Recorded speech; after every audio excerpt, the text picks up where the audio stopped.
Hello, എല്ലാവർക്കും നമസ്കാരം. പുതിയ വീഡിയോയിലേക്ക് എല്ലാവർക്കും സ്വാഗതം. നമ്മൾ ഇന്ന് വന്നിരിക്കുന്നത് ഒരു സ്റ്റഡി വീഡിയോ, അതായത് സ്റ്റഡി റിലേറ്റഡ് ആയിട്ട് ഒരു വീഡിയോ ആയിട്ടാണ്. അതായത് നമുക്ക് പഠിക്കാൻ തീരെ മൂടില്ലാതിരിക്കുമ്പോൾ അല്ലെങ്കിൽ പഠിക്കാൻ തീരെ താല്പര്യമില്ലാതിരിക്കുന്ന സമയത്ത് നമുക്ക് എങ്ങനെ നമ്മളെ തന്നെ മോട്ടിവേറ്റ് ചെയ്യാം, എങ്ങനെ നമുക്ക് നമ്മുടെ സ്റ്റഡി ഹാബിറ്റിനെ ഇമ്പ്രൂവ് ചെയ്യാം എന്നുള്ളതിനെ കുറിച്ചിട്ട് എനിക്ക് മനസ്സിലായ കുറച്ച് കാര്യങ്ങൾ ഷെയർ ചെയ്യാൻ വേണ്ടിയിട്ടാണ് ഇന്ന് ഞാൻ വന്നിരിക്കുന്നത്. ഇവിടെ ബാക്ക്ഗ്രൗണ്ടിൽ നല്ല കിളി ഒച്ചെടുക്കുന്നുണ്ട്. അതിനെ ഓടിക്കാൻ ഞാൻ നോക്കി, അത് ഓടിക്കുന്നവരും ഇങ്ങോട്ട് തന്നെ വരികയാണ്. അതിൻ്റെ സ്ഥിരം സ്ഥലമാണല്ലോ അത്. ഞാനിപ്പോൾ ഇവിടെ വന്നിരുന്ന് വീഡിയോ എടുക്കണമെന്നുള്ളത് അതിനറിയില്ലല്ലോ. അപ്പോൾ അതിനോട് പോകാൻ പറഞ്ഞിട്ട് അത് പോകുന്നില്ല. അത് അവിടെ തന്നെ ഇരുന്ന് ഒച്ചെടുക്കുന്നുണ്ട്. അപ്പോൾ പിന്നെ ബാക്ക്ഗ്രൗണ്ടിൽ നല്ല സൗണ്ട് ഉണ്ടാവും. ഞാൻ മാക്സിമം ഒച്ചയിൽ സംസാരിക്കാൻ ശ്രമിക്കുക. അവരെന്തെങ്കിലും ഡിസ്റ്റർബൻസ് നിങ്ങൾക്ക് ഉണ്ടാക്കുന്നുണ്ടെങ്കിൽ ക്ഷമിക്കുക. ഇവിടെ നിറച്ചിങ്ങനെ ചെടികളും കാര്യങ്ങളൊക്കെ ഉള്ളതുകൊണ്ട് അവരുടെ ഇവിടുത്തെ സ്ഥിരം ആൾക്കാരാണ്. അപ്പം അതുകൊണ്ട് പോകാൻ പറഞ്ഞാൽ പോവില്ല. അപ്പോൾ അതുകൊണ്ട് നിങ്ങളൊന്ന് ക്ഷമിക്കുക. അപ്പോൾ നമുക്ക് എന്തൊക്കെയാണ് മെത്തേഡ്സ് നോക്കാം. ബാക്ക്ഗ്രൗണ്ട് നോയ്സ് ഭയങ്കരമായിട്ട് പ്രശ്നമുണ്ടെന്ന് എനിക്കറിയാം. വീഡിയോയിൽ നമുക്ക് പതുക്കെ ശരിയാക്കാം. അപ്പോൾ കഴിഞ്ഞ വീഡിയോയിൽ അത്യാവശ്യം കുഴപ്പമില്ലാതെ കേട്ടു എന്നാണ് ഞാൻ വിചാരിക്കുന്നത്. അപ്പോൾ നമുക്ക് പതുക്കെ സൗണ്ട് ശരിയാക്കി എടുക്കാം. ഓക്കെ, അപ്പോൾ നമുക്ക് ഇന്നത്തെ ടോപ്പിക്കിലേക്ക് കിടക്കാം. ആദ്യം തന്നെ എനിക്ക് പറയാനുള്ളത്, നമ്മൾക്ക് പഠിക്കാൻ ഇങ്ങനെ എന്തെങ്കിലും പ്രശ്നം തോന്നുമ്പോൾ നമുക്ക് ആദ്യം ചെയ്യാൻ പറ്റുന്ന കാര്യം എന്ന് വെച്ചാൽ ജസ്റ്റ് വെറുതെ വായിക്കുക. പാസീവായിട്ട് വായിക്കുക. അതായത് വെറുതെ നമുക്ക് എന്താണോ, ഏത് സബ്ജക്റ്റാണോ പഠിക്കേണ്ടത് ആ സബ്ജക്റ്റ് എടുക്കുക. എന്നിട്ട് നമ്മൾ അത് വെറുതെ വായിക്കുക. വായിച്ചിട്ട് 1, 2, 3 പ്രാവശ്യം വായിക്കുമ്പോൾ നമുക്ക് ഏകദേശം ഒരു ഐഡിയ കിട്ടും. ഇപ്പം ഞാൻ ചെയ്യാന്ന് വെച്ചാൽ, ഞാൻ എപ്പോഴും പഠിക്കുമ്പോൾ ആ വായിക്കുന്ന സാധനത്തിന് മലയാളത്തിലാണ് ഓർത്ത് വയ്ക്കുക. എപ്പോഴും മലയാളത്തിൽ മനസ്സിലാക്കി വെച്ചിട്ട് പിന്നീട് അത് എൻ്റെ ലാംഗ്വേജിൽ ഇംഗ്ലീഷിലാക്കലാണ് ഞാൻ പതിവ്. അപ്പോൾ എനിക്ക് കുഴപ്പമില്ലാതെ വർക്കായിട്ടുണ്ട്. ഇതുവരെ സപ്ലൈ ഒന്നും ഇല്ലാണ്ട് പോയിട്ടുണ്ട്. ഇനി എങ്ങനെയാണെന്നറിയില്ല. അത് ഓരോ സബ്ജക്റ്റ് അനുസരിച്ചാണോന്നും എനിക്കറിയില്ല. എന്തായാലും എനിക്കത് വർക്കായിട്ടുണ്ട്. അപ്പം മലയാളത്തിൽ മാക്സിമം ഓർത്ത് വെച്ചിട്ട് ഇംഗ്ലീഷിലേക്ക് ട്രാൻസ്ലേറ്റ് ചെയ്യാൻ പറ്റുമെന്നുണ്ടെങ്കിൽ അതായിരിക്കും ഏറ്റവും നല്ല മെത്തേഡ്. ഇങ്ങനെ പാസീവായിട്ട് വെറുതെ 1, 2, 3, 4 പ്രാവശ്യമൊക്കെ വായിക്കുക. വായിച്ചതിന് ശേഷം ഏതെങ്കിലും ഒരു പോയിന്റിൽ നമുക്ക് സ്ട്രൈക്ക് ചെയ്തിട്ടുണ്ടോ, അല്ലെങ്കിൽ നിങ്ങൾ പഠിച്ചിട്ടുള്ളോ എന്തെങ്കിലും, ഇപ്പോൾ മുമ്പ് ക്ലാസ്സിൽ എന്തെങ്കിലും എക്സാംസിനോ അല്ലെങ്കിൽ മിസ് ക്വസ്റ്റ്യൻ ചോദിക്കുമെന്ന് പറയുമ്പോഴൊക്കെ പഠിച്ചിട്ടുണ്ടെങ്കിൽ അത് വെച്ചിട്ട് നിങ്ങളിപ്പോൾ ഒരു പാരഗ്രാഫോ അല്ലെങ്കിൽ ഒരു ടോപ്പിക്ക് എടുത്തു കഴിഞ്ഞാൽ അതിന് കുറച്ച് സബ് ടോപ്പിക് ഉണ്ടാവും. അല്ലെങ്കിൽ ഒരു പാരഗ്രാഫ് ആണെങ്കിൽ ആ പാരഗ്രാഫിന് ഇമ്പോർട്ടൻ്റ് ആയിട്ടുള്ള കുറച്ച് കീ പോയിന്റ്സ് ഉണ്ടാവും. അതായത് അതിൻ്റെ അകത്ത് എന്തൊക്കെ മെത്തേഡ്സ് ഉണ്ട്, അങ്ങനെ എന്തെങ്കിലുമൊക്കെയാണ് പറയുന്ന എക്സാമ്പിൾസ്, അങ്ങനെ കീ പോയിന്റ്സ് എന്നൊക്കെ പറയണ പോലെ കുറച്ച് കാര്യങ്ങളുണ്ടാവും. ആ കാര്യങ്ങൾ മാത്രം എഴുതി വെക്കുക എവിടെയെങ്കിലും. ഇപ്പോൾ ഞാനാണെങ്കിൽ എൻ്റെ ഒരു എക്സാമ്പിൾ കാണിക്കാം. ഇതിപ്പോൾ 2 ചാപ്റ്ററാണ്. അതിൻ്റെ അകത്ത് ഇൻസ്ട്രുമെൻറ്റ്സ് എന്ന് പറഞ്ഞൊരു സെക്ഷൻ ഉണ്ട്. അതിൻ്റെ അകത്ത് ഏതൊക്കെ ഇൻസ്ട്രുമെൻറ്റ്സ് ആണ്. ഇപ്പോൾ 3-4 ചാപ്റ്റേഴ്സ് എനിക്ക് ഇങ്ങനെയുണ്ട്. അപ്പോൾ എല്ലാത്തിലും കൂടിയും ഇൻസ്ട്രുമെൻറ്റ്സ് കൺഫ്യൂഷൻ ആവണ കാരണം ഓരോ ചാപ്റ്ററിൻ്റെയും ഇൻസ്ട്രുമെൻറ്റ്സ് ഞാനിങ്ങനെ എഴുതി വെച്ചിട്ടുണ്ട്. എനിക്കിപ്പോൾ ഇതിപ്പോൾ ഓരോ ഇൻസ്ട്രുമെൻസിൻ്റെ പേര് വായിക്കുമ്പോഴും അതിൻ്റെ വർക്കിംഗ് എങ്ങനെയാണ്, അതിനെ എങ്ങനെയാണ് നമ്മൾ അറേഞ്ച് ചെയ്യേണ്ടത് എന്നുള്ളതിനെ കുറിച്ചിട്ട് എനിക്ക് ഇപ്പോൾ 3, 4, 5 പ്രാവശ്യം ഞാൻ അത് വായിച്ച കാരണം എനിക്കിതിപ്പോൾ കാണുമ്പോൾ മനസ്സിലാവും. അങ്ങനെ ഞാനിപ്പോൾ ഇതേപോലെ ഇങ്ങനെ ഷോർട്ടാക്കി എഴുതി വെച്ചിട്ടുണ്ട്. ഇതേപോലെ നിങ്ങൾക്ക് ഓരോ സബ്ജക്റ്റിലും അല്ലെങ്കിൽ ഓരോ പാരഗ്രാഫ് അല്ലെങ്കിൽ ഓരോ ടോപ്പിക്കിൽ നിന്നും ഇതേപോലെ കീ പോയിന്റ്സ് മാത്രം എഴുതി വെച്ചാൽ അതിന് ഇലാബറേറ്റ് ചെയ്തെടുക്കാൻ നിങ്ങൾക്ക് പറ്റിക്കഴിഞ്ഞാൽ നിങ്ങളൊരുവിധം സക്സസ്ഫുൾ ആയി എന്ന് പറയാം. മിക്കവരും പറയാറുണ്ട് ബൈ ഹാർട്ട് ചെയ്യാനേ പറ്റുള്ളൂ, എനിക്ക് അങ്ങനെ ഇംഗ്ലീഷ് ആക്കാൻ കിട്ടില്ല. അത് ട്രൈ ചെയ്യാത്തതുകൊണ്ടാണ്. നിങ്ങൾ ട്രൈ ചെയ്ത് നോക്കൂ. ആദ്യത്തെ പ്രാവശ്യം പറ്റില്ല, പിന്നെ ശ്രമിച്ചു കഴിഞ്ഞാൽ എന്തായാലും പറ്റും. ശ്രമിച്ചു നോക്കുക. അടുത്തത്, നമ്മൾ ഒരിക്കലും ഇങ്ങനെ പാസീവായിട്ട് പഠിക്കുക. അതായത് ബൈ ഹാർട്ട് ചെയ്യണമല്ലോ, ഇത് എനിക്ക് എക്സാം ആണല്ലോ, എനിക്കിത് പഠിച്ചേ പറ്റുള്ളൂ എന്നുള്ള മെൻറ്റാലിറ്റിയിൽ പഠിക്കാതെ ഒരാൾക്ക് പറഞ്ഞു കൊടുക്കുന്ന രീതിയിൽ, അത് നിങ്ങൾ ഒരുപാട് ഇങ്ങനെ സ്റ്റഡി റിലേറ്റഡ് ആയിട്ടുള്ള വീഡിയോസിലും അങ്ങനത്തെ വിദഗ്ധരായിട്ടുള്ള ആൾക്കാരൊക്കെ എപ്പോഴും സജസ്റ്റ് ചെയ്യുന്ന ഒരു മെത്തേഡാണ് നിങ്ങൾക്ക് ക്ലാസ് എടുത്തു കൊടുക്കുന്ന പോലെ പഠിക്കാൻ. ഒന്നില്ലെങ്കിൽ ഒരാൾക്ക് പറഞ്ഞു കൊടുക്കുമ്പോൾ അറിവ് കൂടുന്നു പറയുന്ന പോലെ നമ്മൾ ഒരാൾക്ക് പറഞ്ഞ് എക്സ്പ്ലെയിൻ ചെയ്ത് കൊടുക്കുന്ന പോലെ കാര്യങ്ങൾ സംസാരിച്ച്, ഇതിപ്പോൾ എന്താണ് സംഭവം, ഇന്നതാണ് ടോപ്പിക്ക്, നമ്മൾ ഇന്ന് ഡിസ്കസ് ചെയ്യാൻ പോകുന്നത് ഇന്ന ടോപ്പിക്കാണ്, ഇതിൽ ഇന്ന കാര്യങ്ങളാണ് വരുന്നത്, ഓരോ കാര്യത്തിനും ഇന്ന സബ് ഹെഡിങ്സ് വരുന്നുണ്ട് എന്ന് കുറച്ചൊരു ഇൻട്രൊഡക്ഷൻ കൊടുക്കുക. അതിനുശേഷം അതിൻ്റെ അകത്ത് ഓരോ ഹെഡിങ്ങിൻ്റെ അകത്ത് എന്തൊക്കെ കാര്യങ്ങൾ പറയുന്നുണ്ട്, എന്തെങ്കിലും ഡയഗ്രാംസ് ഉണ്ടോ, ഫ്ലോ ചാർട്ട്സ് ഉണ്ടോ, ഓർത്ത് വയ്ക്കാനുള്ള ഇമ്പോർട്ടൻ്റ് ആയിട്ടുള്ള എന്തെങ്കിലും ഇയേഴ്സ് ഉണ്ടോ, അതായത് വർഷം, അത് ഇപ്പോൾ സയൻറ്റിസ്റ്റിൻ്റെ ഒക്കെ ആളത് ഇൻവെൻഷൻ അല്ലെങ്കിൽ ഡിസ്കവറി കണ്ടുപിടിച്ച വർഷം, അങ്ങനെ എന്തെങ്കിലും ഉണ്ടെങ്കിൽ അത് ഓർത്ത് വെക്കണം.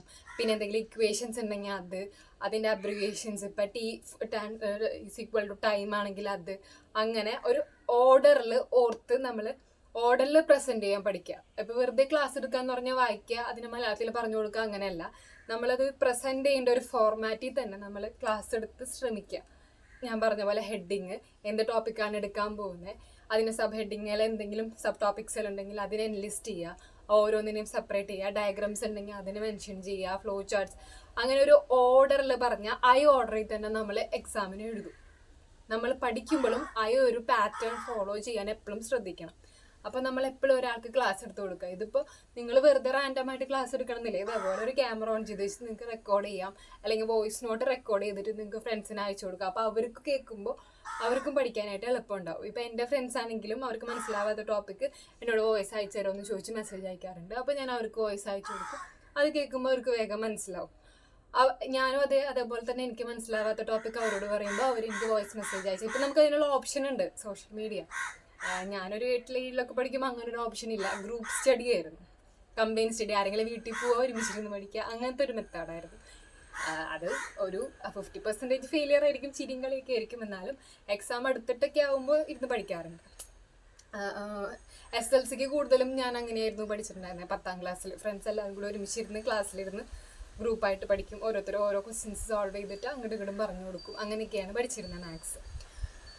അപ്പോൾ അതേപോലെ വീട്ടിലിരുന്ന് ചെയ്തിട്ട് കിട്ടാത്ത പ്രോബ്ലംസ് ഒക്കെ ക്ലാസ്സിൽ പോയി ഫ്രണ്ട്സിൻ്റെ അടുത്ത് ഡിസ്കസ് ചെയ്തൊക്കെ പഠിക്കുകയായിരുന്നു. അന്ന് ക്യൂരിയോസിറ്റി ഉണ്ടായിരുന്നു. കാരണം രാത്രി എത്ര ശ്രമിച്ചിട്ടും അത് സോൾവ് ചെയ്യാൻ പറ്റുന്നില്ല. പക്ഷെ നോക്കാൻ സോഴ്സില്ല. എന്തോ പോലെ യൂട്യൂബില്ല, ആകെ ഒരു ഗൈഡ് ഉണ്ടാവും. ആ ഗൈഡിലാണെങ്കിൽ നോക്കിയൊന്നും മനസ്സിലാവുകയില്ല. അങ്ങനെയായിരിക്കും. അപ്പോൾ ചോദിക്കാൻ ആളില്ല, ഫോണിൽ വിളിച്ച് ചോദിച്ചാലും മനസ്സിലാവില്ല. അപ്പോൾ പിറ്റേ ദിവസം വരെ ഉറക്കില്ലാണ്ട് കാത്തിരുന്ന് പിറ്റേ ദിവസം ക്ലാസ്സിൽ പോയി അവരോട് ചോദിക്കുമ്പോൾ സിമ്പിളായിട്ട് ചിലപ്പോൾ അവരത് സോൾവ് ചെയ്ത് തരും. അപ്പോൾ തന്നെ തലയിൽ കിട്ടും. കാരണം അത്രയും നമ്മൾ അതിന് വേണ്ടി ഓവർ തിങ്ക് ചെയ്ത് കൂട്ടിയത് കൊണ്ട് പെട്ടെന്ന് അവരത് പറഞ്ഞു തരുമ്പോൾ ഇത്ര ഉണ്ടായിരുന്നുള്ളൂ എന്നുള്ളൊരു സർപ്രൈസ് നമുക്ക് വരും. അപ്പം അതൊക്കെ. പക്ഷെ ഇപ്പം അങ്ങനെയില്ല. ഇപ്പം എല്ലാം ഇൻസ്റ്റൻ്റായിട്ട് നമുക്ക് ക്ലിയർ ചെയ്ത് പോവാം. ChatGPTനോട് ചോദിക്കാം, ഗൂഗിളിനോട് ചോദിക്കാം, യൂട്യൂബിൽ ചോദിക്കാം, ഫ്രണ്ട്സിൻ്റെ അടുത്ത് ചോദിക്കാം, ടീച്ചേഴ്സിനെ ഡയറക്റ്റ് കോൺടാക്ട് ചെയ്ത് ചോദിക്കാം. ഇഷ്ടംപോലെ ഓപ്ഷൻസ് ഉണ്ട്. അപ്പം അങ്ങനെ അതുകൊണ്ടാണ് അന്നത്തെ കാലം ഇന്നത്തെ കാലത്തിന് ചെറിയൊരു ഡിഫറൻസ് പറഞ്ഞത് കേട്ടോ. നെക്സ്റ്റ് നമുക്ക് ചെയ്യാൻ പറ്റുക സ്റ്റഡി ബാക്ക്വേർഡ്സ് എന്ന് പറയും. അതായത് നമ്മൾ ഫസ്റ്റ് പഠിച്ച ടോപ്പിക്ക് ഇന്ന് ഇങ്ങനെ ബാക്ക്ലോട്ട് അങ്ങനെ പോവാതെ ഏറ്റവും ലാസ്റ്റ് പഠിച്ച ടോപ്പിക്കിൽ നിന്ന് ഫസ്റ്റിലോട്ട് പഠിക്കുക. അപ്പോൾ നമ്മൾ ഏറ്റവും ലാസ്റ്റ് ക്ലാസ് കേട്ടിട്ടുള്ളത് കൊണ്ട് അത് കുറച്ചും കൂടി ക്ലിയർ ആയിട്ട് നമുക്ക് മനസ്സിലാവും ഫസ്റ്റത്തേക്കാളും വെച്ചിട്ട്. അപ്പോൾ ഇങ്ങനെ പഠിച്ച് ഫ്രണ്ടിലോട്ട് എത്തുമ്പോൾ നമുക്ക് കുറച്ചും കൂടി ഈസി ആയിട്ട് തോന്നും. ഞാൻ ചെയ്തിട്ടുണ്ട്, എനിക്കത് കുറച്ചും കൂടി ആപ്ലിക്കബിൾ ആയിട്ട് തോന്നിയിട്ടുണ്ട്. അതല്ലെങ്കിൽ നിങ്ങൾക്ക് ഈസി ആയിട്ടുള്ള ചാപ്റ്റർ ഫസ്റ്റ് തുടങ്ങാം, എന്നിട്ട് പിന്നെ അത് ടഫിലോട്ട് വരാം. ഞാൻ പറയാം ലാസ്റ്റിക്ക് ടഫ് വയ്ക്കണ്ട, ഫസ്റ്റ് സിമ്പിളായിട്ട് തുടങ്ങുക, മിഡിലെത്തുമ്പോൾ ഇത്തിരി ടഫായിട്ടുള്ളത് എടുക്കുക, ലാസ്റ്റിലേക്കും ഈസി ആയിട്ടുള്ളത് വയ്ക്കുക. അങ്ങനെ സ്റ്റഡി പ്ലാൻ ചെയ്യുക. അപ്പോൾ നമുക്ക് കുറച്ചും കൂടി ഒരു ഹെക്റ്റിക് അല്ലാത്തൊരു ടൈം ടേബിൾ ഉണ്ടാക്കാൻ പറ്റും. അടുത്ത കാര്യം, ഇങ്ങനെ നമ്മൾ പഠിച്ച കാര്യം എവിടെയെങ്കിലും ഒന്ന് എഴുതി നോക്കുക. അതായത് ചിലപ്പോൾ ഫുൾ എഴുതാൻ പറ്റില്ല, കുറേ മിസ്സിങ് ഉണ്ടാവും. എന്നാലും ഒരു പേപ്പർ ബ്ലാങ്ക് ഷീറ്റ് എടുക്കുക. നമ്മൾ ആ ചാപ്റ്ററിൽ എന്തൊക്കെ പഠിച്ചു, ഇപ്പോൾ ഒരു ചാപ്റ്റർ എടുക്കുകയാണ്, ഇപ്പോൾ മാത്സിലാണെങ്കിൽ സർക്കിൾസ്, അതിൽ എന്തൊക്കെ ഇക്വേഷൻസ് ഉണ്ട്, എന്തൊക്കെ ഡയഗ്രാംസ് ഉണ്ട്, എന്തൊക്കെയാണ് അതിൽ പഠിച്ചത്, അതൊക്കെ എഴുതുക. ഇപ്പോൾ സയൻസോ അങ്ങനത്തെ എന്തെങ്കിലും ആണെങ്കിൽ എക്സ്പെരിമെൻറ്റ്, അതിൽ എത്ര എക്സ്പെരിമെൻറ്റ്സ് ഉണ്ടായിരുന്നു, ഏതൊക്കെയായിരുന്നു ഹെഡിങ്സ്, അതിൻ്റെ പ്രൊസീജിയർ, അങ്ങനെ കാര്യങ്ങൾ എന്തൊക്കെ നമുക്ക് ഓർമ്മയുണ്ടോ അതെല്ലാം അതിൽ എഴുതാം.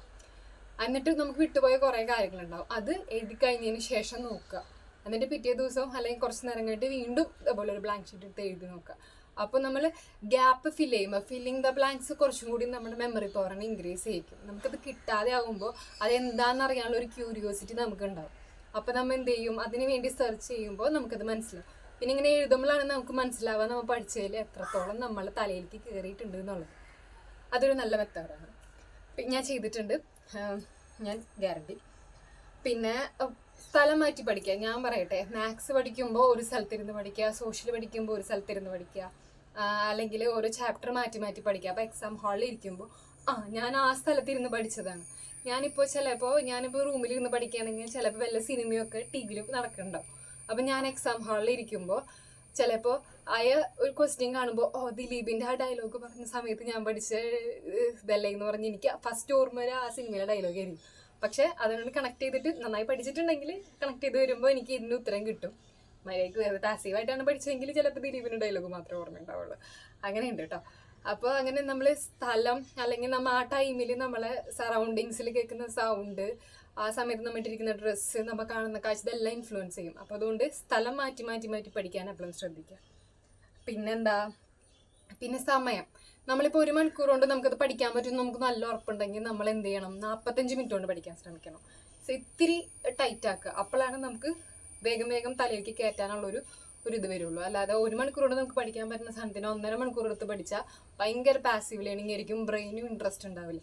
ഇത് 1 മണിക്കൂർ കൊണ്ട് പഠിക്കേണ്ട ഒരു സാധനത്തിന് 45. ഇപ്പം നമ്മൾ എക്സാമിനാണ് ഇട്ടില്ലേ 20 മിനിറ്റ് ഉണ്ടാവും എസ്സേ ക്വസ്റ്റ്യൻ എഴുതാനായിട്ടുള്ള സമയം. പക്ഷേ നമ്മളത് മാക്സിമം 15 മിനിറ്റിൽ എഴുതി തീർക്കാൻ നോക്കിയാലാണ് നമുക്ക് വീണ്ടും വീണ്ടും അടുത്ത ക്വസ്റ്റ്യൻസ് അറ്റൻഡ് ചെയ്യാൻ പറ്റുള്ളൂ.